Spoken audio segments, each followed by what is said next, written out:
Hi and welcome.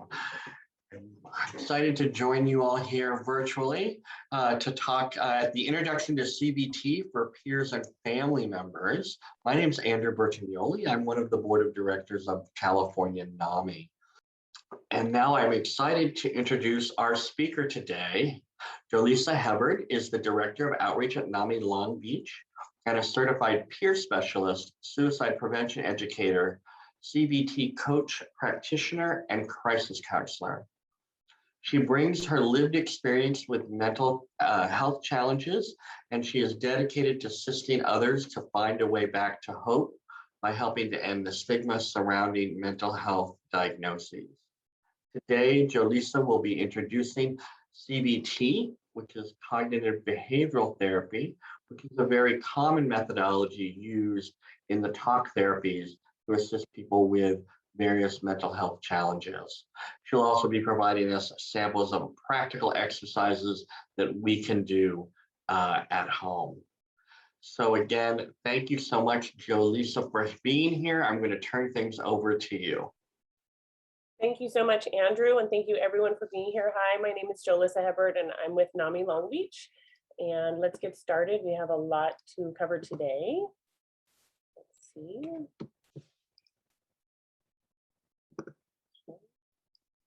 All right, so an introduction to cognitive behavioral therapy. What does CBT stand for? As Andrew mentioned, it is cognitive behavioral therapy. CBT, it helps to crack the vicious cycle of negative thoughts, thoughts and feelings. So the model is thoughts creates feelings, feelings then create behavior, and behavior creates thoughts. It's in a big loop. Oh, I don't know why that is not supposed to, that is going so far ahead. Oh, I'm so sorry.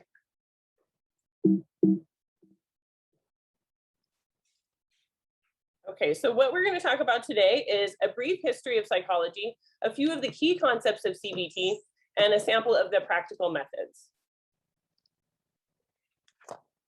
So the brief history. Psychology was basically invented way back in 1879 at the University of Leipzig by William Wundt. He is the father of experimental psychology, and he developed this as a separate discipline here, especially in the United States. In 1911, we see Sigmund Freud coming over from Vienna and his introduction of psychoanalysis, a method for treating mental illness, and also a theory which explains human behavior and treating mental illness. Within a few years, this is sweeping across the nation, and about 95% of psychiatrists are committed to some sort of psychoanalytical training. Along in 1913 comes John B. Watson. He delivers an address at Columbia University titled Psychology as the Behaviorist Views It, popularizing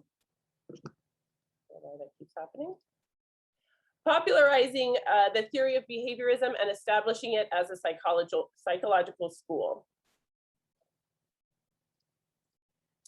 So when we get into the difference between psychoanalysis and behaviorism, the difference is Freud theorized that human behavior and cognition are largely determined by instinctual drives that are rooted in our unconscious. Conflicts between the conscious and unconscious material can result in mental disturbances such as neuroses, neurotic traits, anxiety, and depression. Attempts to bring these drives into control or awareness then triggers resistance, especially defense mechanisms, especially repression. So the key in Freud psychoanalysis is transference, where you are triggered psychologically and you're taken back to that moment. A nerve is struck when someone says or does something, and it's almost like a time warp in your mind. When we get into Watson and Skinner, the methodological behaviorism, Watson states that only public events, those that are seen externally, can be objectively observed. We cannot know necessarily what's going on in someone's minds. When Skinner comes in, his philosophy extends Watson's to include thoughts and feelings as a part of the science. And it also suggests that environmental variables control these internal events just as they can control observable behaviors. So that's the thoughts, feelings, behaviors, all connected. So now we have the birth of CBT. Albert Ellis is the creator of Rational Emotive Behavioral Therapy, or REBT. In 1954, Ellis began teaching new techniques to other therapists, and in 1957, formally set forth the first cognitive behavioral therapy by proposing that therapists help people adjust their thinking and their behavior as a treatment for their emotional and behavioral problems. Aaron T. Beck is regarded as the father of both cognitive therapy and cognitive behavioral therapy. So in other words, we have Aaron T. Beck is developing key ideas in CBT in the 1960s. He's explaining that different disorders are associated with different types of distorted thinking, and REBT is the precursor.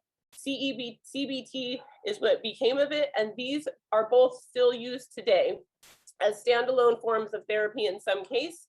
The main thing that sets REBT and CBT apart, oh my goodness, I'm so sorry, is that they both target beliefs as a fundamental course for treatment. So we do have 3 generations. This was not monolithic. There have been several distinct eras or waves. First, in the 60s and 70s, there was revolution and rebellion.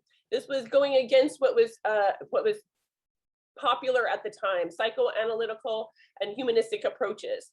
In the 70s and 80s, the advent of cognitivism in the 60s is a major paradigm shift for clinicians.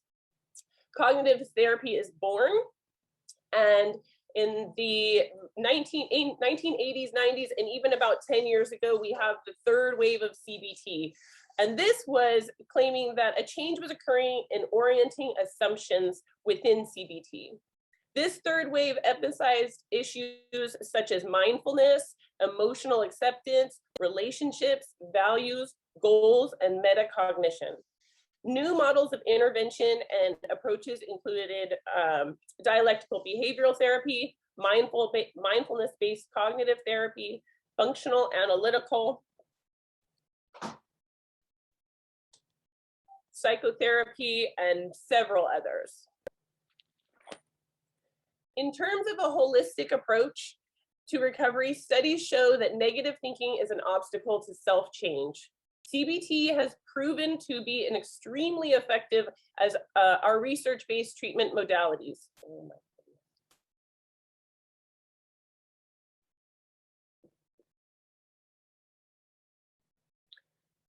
By exploring the patterns between thinking that leads to self-destructive actions like drinking and drug abuse, and the beliefs that direct these thoughts, people with mental illnesses can modify their patterns of thinking to improve coping skills and reactions. So what conditions can CBT treat? CBT is a form of psychotherapy where a person learns to change their perceptions and how they see things in their life. This can have a positive effect on behavior and mood. CBT can be used to treat many problems, ranging from depression to chronic pain.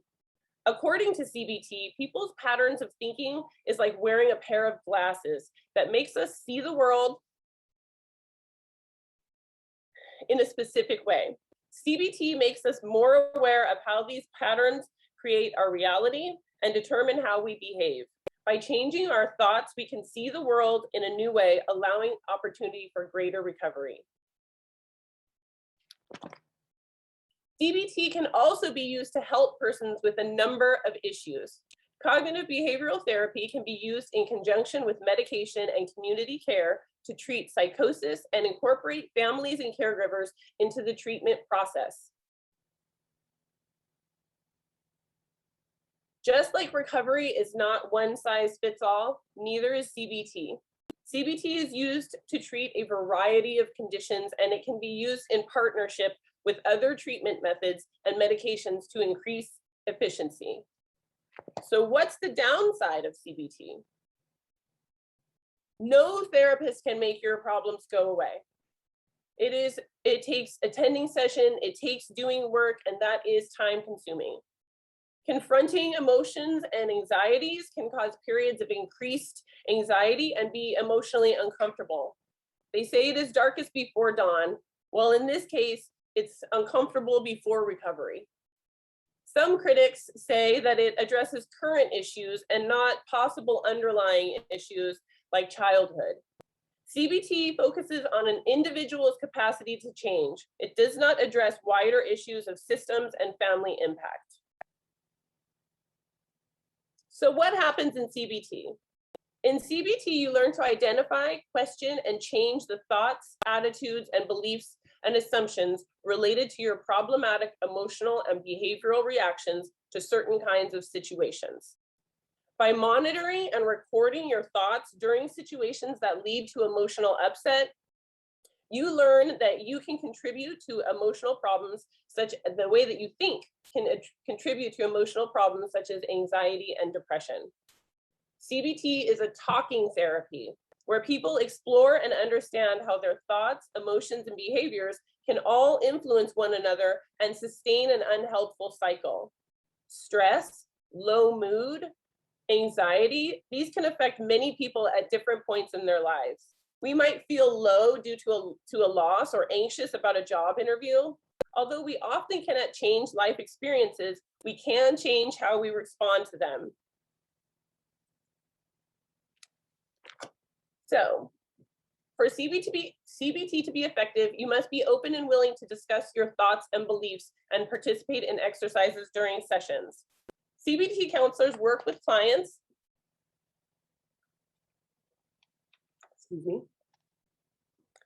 to set achievable goals, such as learning coping skills or managing different issues. However, many people don't have access to a CBT therapist. Maybe they're not close by, or they're not in network, or they're prohibitively expensive. If it's also tough to take time off of work or find childcare every week to see a therapist. If you've wanted to try CBT for anxiety or depression, but you aren't able to see a CBT therapist, you may not need to. Many studies have found that self-directed CBT can be very effective. 2 reviews that include over 30 studies found that self-help treatment significantly reduced anxiety and depression, especially when treatments used CBT techniques. The average amount of benefit was moderate, meaning people didn't feel 100% better, but were noticeably less depressed and anxious. And that factoid came from the NAMI national site. So thank you, NAMI. So what are cognitive distortions? Cognitive distortions are slips in thinking that we all make from time to time. They cause us to jump to incorrect conclusions and assume the worst case scenario. We've probably all heard of the term brain fart. Sorry for the vulgarity, but a brain fart is a brief mental lapse, especially in an instance of forgetfulness or confusion, such as, oh, I had a brief brain fart and I introduced him by the wrong name. Okay, I see I have your attention now. So it's rare to hear that word in a presentation. I'm sorry about it. But I'd like to think or suggest that maybe these are the brain farts. When we have a momentary lapse in cognitive distortions where our perception changes the way we feel, it impacts our relationships and causes issues with our mental health. That sounds more true to the description to me. So what are cognitive distortions?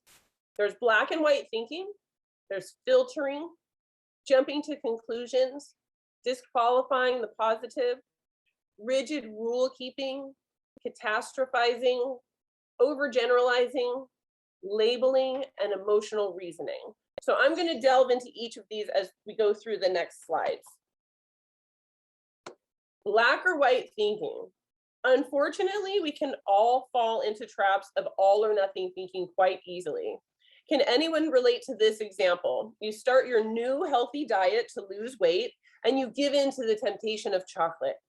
Black or white thinking might lead you to conclude that you have failed, so then you proceed to eat the entire box of chocolates. Black and white thinking doesn't acknowledge that there are usually several shades of gray that exist between the black and the white. In seeing only 2 possible sides or outcomes to something, a person ignores the middle ground, which is often more reasonable. When we move into multifaceted thinking, we can accept that we are all human and we will make mistakes from time to time. We can understand that even though we slipped on our diet by a couple of chocolates, we can refocus. We can be both and reasoning, meaning we may have fallen, but we can understand and accept our humanity and move past that slip up. You can assume that you're an okay person as you strive to change in specific ways. When we talk about filtering, a mental filter is when we are presented with a collection of ideas or experiences in close concession, and our mind filters all of these together into a funnel to come up with one conclusion. This cognitive distortion plays a large part when it comes to negative experiences, which magnify the negative aspects of past experiences and then ultimately trigger an automatic response for future events. An example of how mental filters can lead to addiction or relapse. Nathan feels like he needs to use cocaine in social situations because he filters out all of the good social experience that he has had without cocaine and instead fixates on when he has not been on cocaine and it has been boring or he has not had fun. So we can look at those filters. We can learn how to change our minds. Disqualifying the positive. Discounting the positive is a habitual way of disregarding our successes and strengths while focusing instead on what we consider to be our weaknesses and our failures.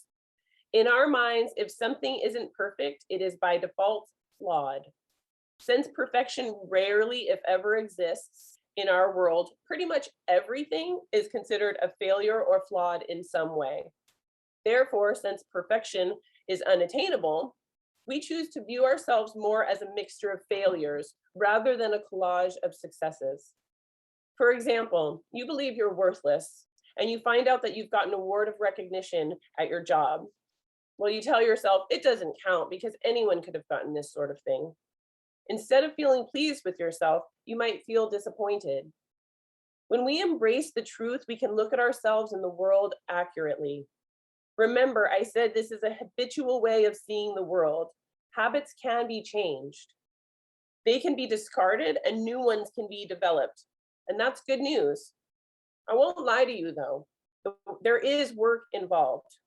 One thing to remember about the work involved is that our mindset about work can affect it. So if you dread this work, the work will be hard. But if you can change your mind and look forward to it and see it as growth, you'll be motivated to stick with it and keep yourself going. Jumping to conclusions. A person who jumps to conclusions will often make negative interpretation or prediction, even when there is no real evidence supporting their conclusion. This sort of thinking is often based on what we think other people feel about us. So let's see, everyone's been guilty to this of some degree, right? Mind reading. So mind reading, maybe you're at a party and you don't like the outfit you're wearing and you decide everyone is laughing at me and you feel miserable and you leave. Or fortune telling, you're going to take your driver's test and you just know that you're going to fail. Or imagine you pass your neighbor on the street and she says a quick hi, but doesn't look pleased with you or act really friendly. And you assume, oh, she must be annoyed because of my dog barking, and now she's gonna report it to the landlord. And the truth is, you'll never know. You'll never know what any of those people are thinking. So you can make the wise decision to challenge your negative assumptions. And to do this, you step back and consider all the evidence available to you. Do you have enough evidence to conclude that everyone at the party was laughing at you? Or that your neighbor was annoyed at you? Or is it possible that she was just preoccupied with her own thoughts of the day? Take a step back, consider all the evidence. Rigid rule keeping. Oh my goodness, rigid rule keeping. I know a few of these types. I might even be married to one of them. The inflexibility of demands that we place on ourselves and others and the world around us often means that we are not adapting to reality in the best way we could. Believing that we must have the approval of friends and associates can cause us to feel anxious in various social situations and drive us to gain everyone's approval. Often we think that if we try very hard to be kind and considerate, others will in turn be kind and considerate to us. Sadly, this is unrealistic. Other people are governed by their own sets of priorities, and often we can feel let down when people don't act or treat others the same way that we do. If you believe that you should never let anyone down, you might rarely put your own needs first. Maybe you don't assert yourself, or you end up taking on more than your fair share and you end up stressed out as a result. Rather than making demands on yourself and others, pay attention to your language. Replace words like must, should, and need with prefer, want, and wish. Keep your standards, your preferences, your ideals, but adopt flexible attitudes about yourself and others. That's a healthy way to avoid this rigid rule keeping. As we say in mental health first aid, don't should all over yourself. So when we talk about catastrophizing, that is a made-up word. It's also magnification, but I like catastrophizing a little bit better because it seems more appropriate. So, for example, catastrophizing, your new girlfriend declines an invitation to have dinner with your parents. Before giving her a chance to explain her reasoning, you hang up on her and conclude that this is her way of telling you this relationship is over. But it doesn't end there. You go on to imagine her ringing up each of her friends and telling them what a mistake she made in dating you, and you've decided you're never going to find another partner and will die old and alone. You can nip that catastrophic thinking in the bud by acknowledging it for what it is. Simply just thoughts.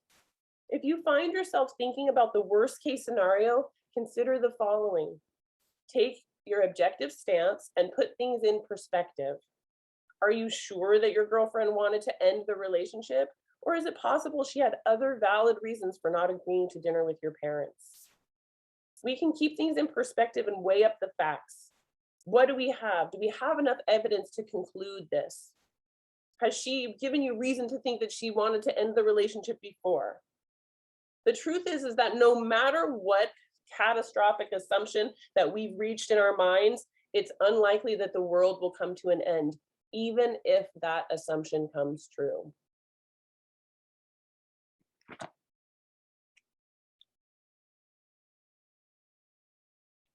Over emotional reasoning.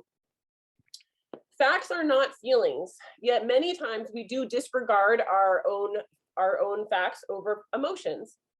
It is a reactive approach to problems and conflicts, and when we view our feelings as facts, we might stop looking for contradictory information at all or any other additional information.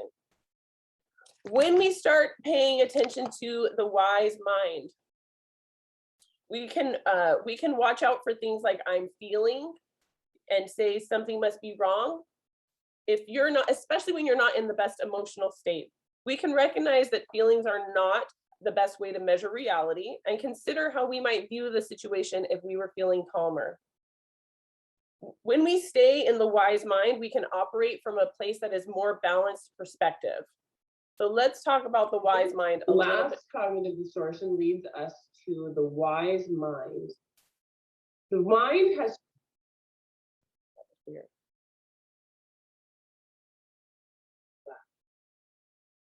using the Oh my gosh. I'm so sorry, I don't know why that's doing that. When we talk about the wise mind, the rational wise mind, people who are highly academic or grounded in logic, the reasonable mind relies on facts and information. It is cold and calculating. An individual uses the rational part of their mind when approaching a situation intellectually, but this can lead to a battle of wits instead of seeking understanding.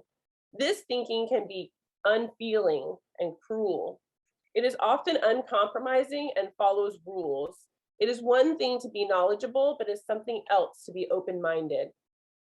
The emotional part of our mind triggers and gives voice to the emotions we are feeling, whether we are doubtful, fearful, or happy.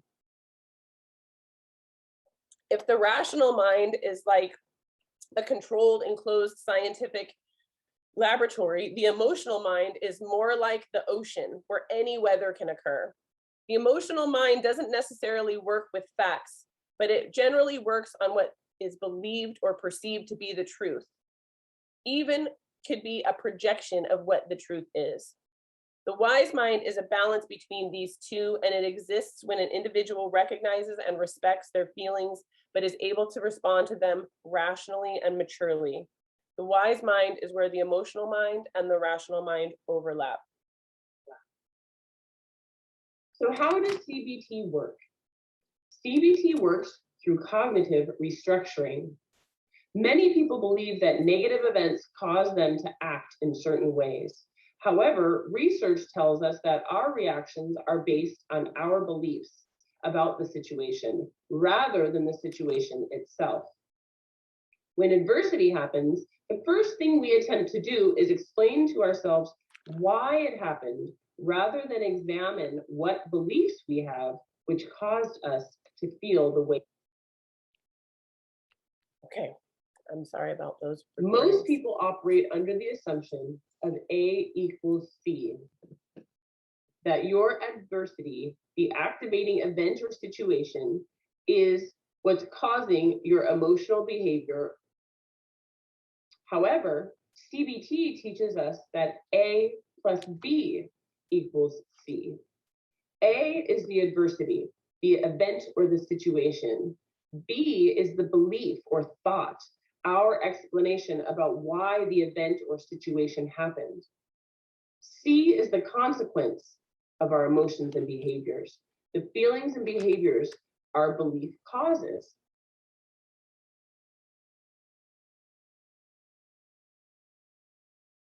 So when we look at the ABCs of cognitive behavioral therapy, A, that activating outside event that causes adversity. Activating events are triggers that cause potential stress. There are different types of stressors. For example, most people would find life event stressors such as the death of a loved one extremely difficult and stressful. Then there are daily hassles, which are more common stressors. Not everyone finds these daily hassles stressful because our individual beliefs, thoughts, and perceptions regarding the daily hassles determine if that event is stressful or not for us. B is the beliefs or thoughts. When we're born, we come into this world as a clean slate. We have no beliefs, no opinions, perceptions, or views. As soon as we can talk and listen, we begin to learn the opinions of our parents, our peers, our classmates. We automatically begin using these beliefs as a template for interpreting ourselves, others, and the world in general. The main problem is that others will not necessarily have the same template of beliefs and views as we do. The C is the consequent emotions and behaviors. The final part of the A plus B equals C equation is the consequence of your emotions and behaviors.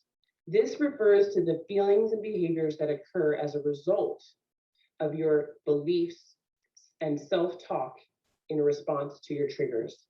These feelings and behaviors might include stress, fear, worry, anxiety, frustration, anger, depression, irritability, avoidance, social withdrawal, etc.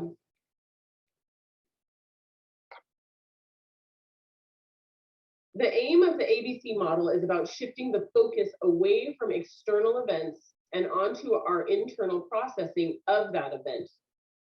Our interpretation of an event is a subconscious reaction which occurs automatically. This idea is developed from the Freudian Iceberg theory, which explores the concept that there are 3 levels of consciousness: the conscious, subconscious, and unconscious. The first level of consciousness is known as the conscious state, and this refers to the rational awareness that guides our everyday decisions. We make use of our conscious mind when we take in input from our senses, analyze the information, and make decisions based on this information. Consciousness is what people see. People can see our conscious behaviors, our conscious thoughts, our conscious actions. However, the next level of consciousness, the subconscious, is fairly dim in its awareness. It's the stuff that dreams are made of. We can consider it the storehouse of all our remembered experiences, impressions that are left on the mind by such experiences, and tendencies that are awakened or reinforced by these impressions. People cannot see what our subconscious or unconscious sees or knows. Many times we don't even see those. The final level of unconsciousness is known as unconsciousness. This is made up of thoughts, memories, and primitive instinctual desires that are buried deep within ourselves, far below our conscious awareness.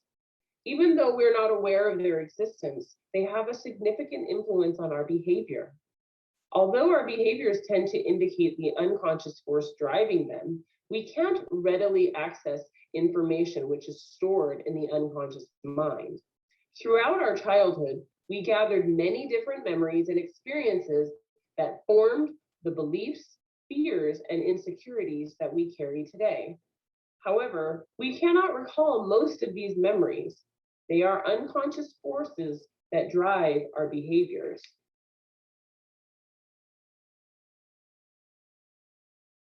So as we step through the ABC framework worksheet, and this is an example of an exercise you might do in the CBT.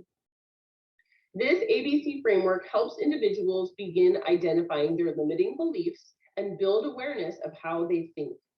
By identifying thoughts that are often irrational, illogical, and unhelpful, we can start to dispute them and begin to practice replacing them with healthier alternatives. A never equals C. It's a process. A plus B equals C. So here's an example of the ABC framework applied to a young woman whose boyfriend has just ended their relationship. An unhealthy reaction. Another huge component of CBT is getting a vision of our future. What is the things that we love? What is important to us? Is it your family? Is it your work? Is it, being famous? Is it just being humble and serving? What is it that's going to make you happy, content, fulfilled?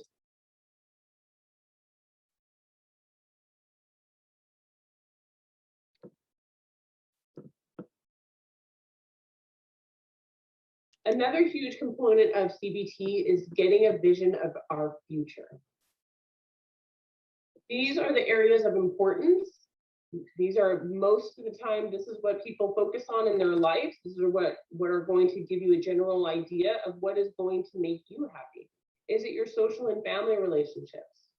Is it your career and educational aspirations? Does it have to do with finances, your money, or personal wealth? Is it physical health, recreation, and leisure? What about life's routine responsibilities? Are you concerned about giving back to society? How are you doing with your own mental or emotional and spiritual health? In life, the greatest vision. Okay, everybody. Hello, I'm back. Sorry about that.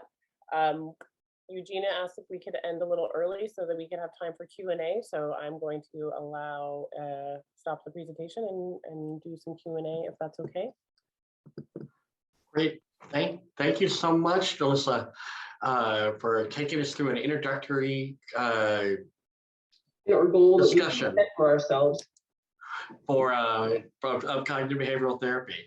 But we've opened the floor for some questions, and I have some questions for you. One is wanting to know if it's possible to receive a copy of your slide deck. Absolutely. I tried to upload the slide deck as a resource. I did put some workbooks in there. So there's some really good workbooks in the resources from HUVA, but this was too big. So if you put your email in the chat will be saved, and I will email you copies of the slides. Otherwise, I will put my email in the chat right now, just in case. Oh, great. If you want to email me, then I will give you copies of the slides. And my apologies for the weird technical stuff there. It can happen. Another question we have here for you. What are the challenges to using CBT in younger adolescents? Challenges. I think it's difficult when with young people, they're not exactly sure where their thoughts are coming from, but the younger you can get into these thoughts, the better.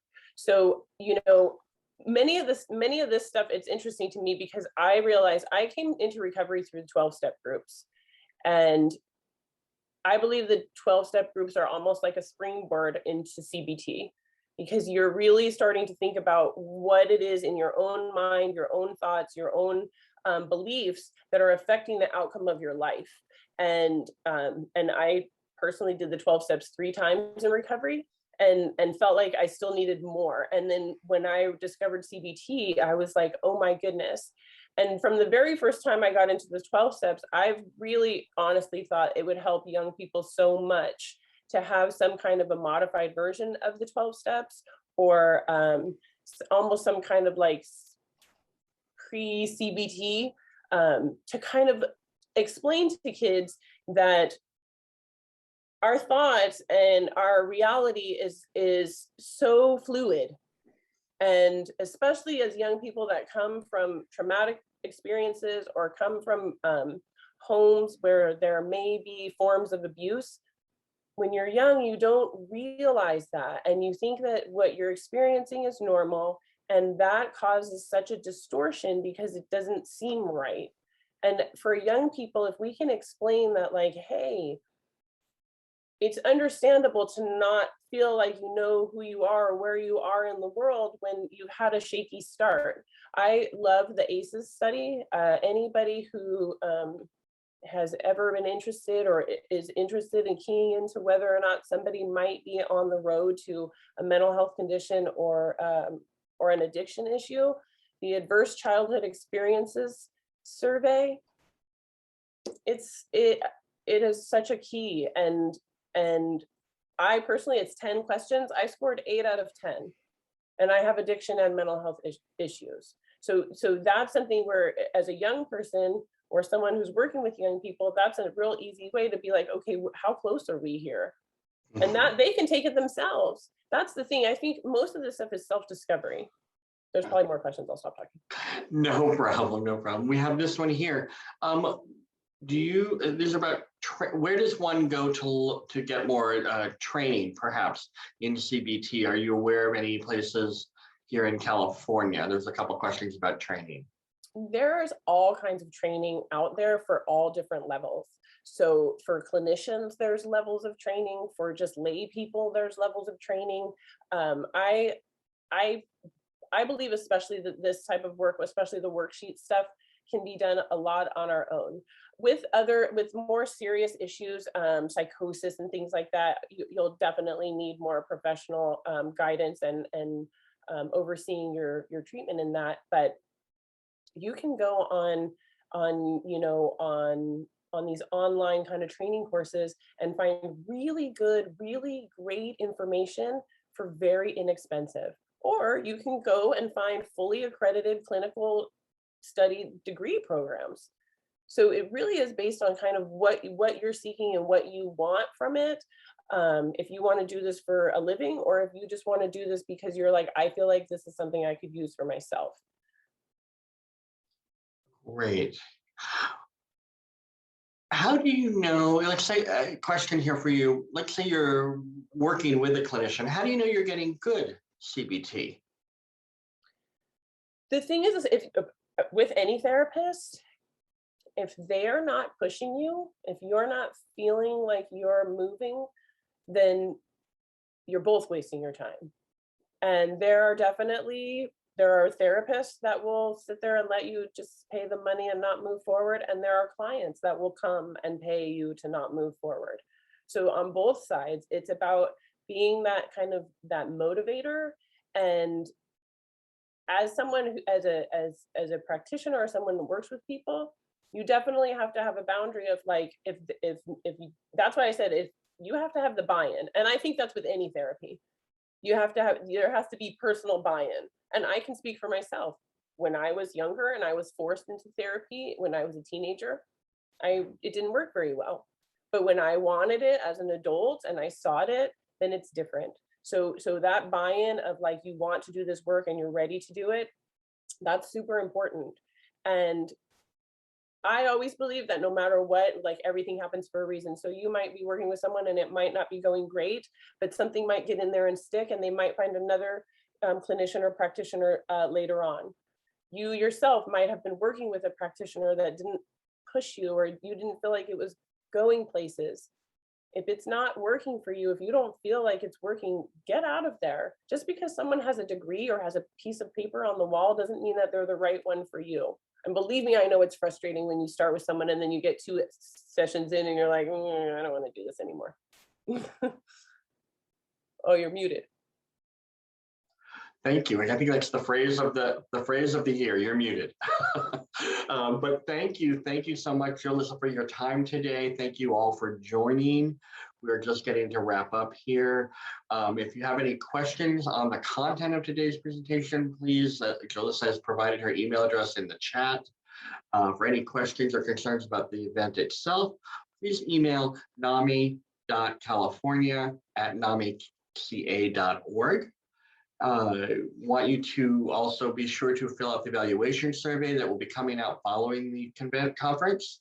That feedback is most helpful as we plan for next year. Again, thank you all for your attendance today. I want you to feel free to move on to the next part of your agenda and make sure to take some breaks for yourself and engage in self-care. Thanks again. Have a wonderful rest of your day.